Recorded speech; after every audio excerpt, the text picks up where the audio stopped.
श्री सूर्यनारायण नमो नमः। जयाचारथायिकचीचक्र पाहि, नसे भूमि आकाश आधार काही।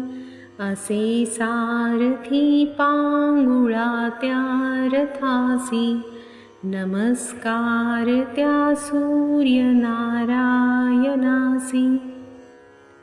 करी पद्ममाथा किरीटी झळाळी, प्रभाकुंडलांची शरीर निराळी।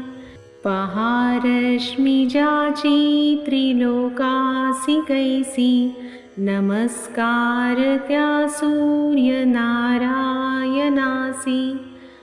सहस्त्रद्वये दोनशे आणि दोन, क्रमी योजने जो निमिषार्धतेन।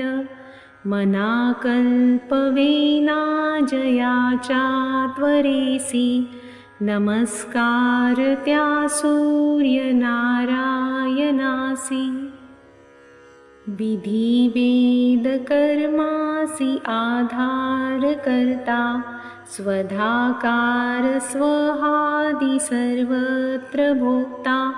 असे अन्नदाता समस्ता जनासी, नमस्कार त्या सूर्यनारायणासी।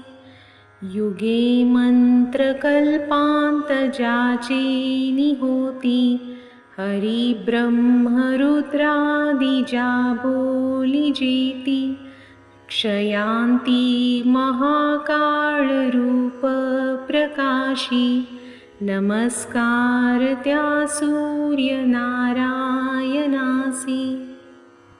शशी तारका गोवुनी जो ग्रहाते, त्वरे मेरुवेष्टोनिया पूर्वपंथे। भ्रमे जो सदा लोक रक्षावयासी, नमस्कार त्या सूर्यनारायणासी। समस्तासुरा माझी तुझा नचर्या, मनोनीच तू श्रेष्ठ त्या नाम सूर्या।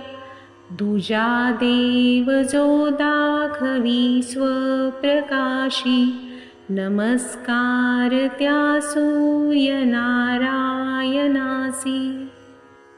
महामोह तो अंधकारासी नाशी, प्रभा शुद्ध सत्वाची अज्ञान नाशी। अनाथा कृपा जो करी नित्य ऐसी, नमस्कार त्या सूर्यनारायणासी।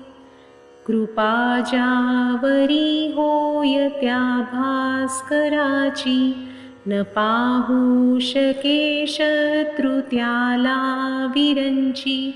उभ्या राहती सिद्धी होऊनी दासी, नमस्कार त्या सूर्यनारायणासी। फळे चंदने आणि पुष्पे करोनी, पूजावे बरे एक निष्ठा धरोनी। मनी इच्छिले पाविजे त्या सुखासी, नमस्कार त्या सूर्यनारायणासी। नमस्कार साष्टांग बापा स्वभावे, करोनी तया भास्करा लागी ध्यावे। दरिद्रे सहस्रादि जो क्लेशनाशी, नमस्कार त्या सूर्यनारायणासी। वरी सूर्य आदित्य मित्रादि भानु, विवस्वान इत्यादि पादरेणु। सदा वांछिती पूज्यते शंकरासी, नमस्कार त्या सूर्यनारायणासी। नमस्कार त्या सूर्यनारायणासी, नमस्कार त्या सूर्यनारायणासी।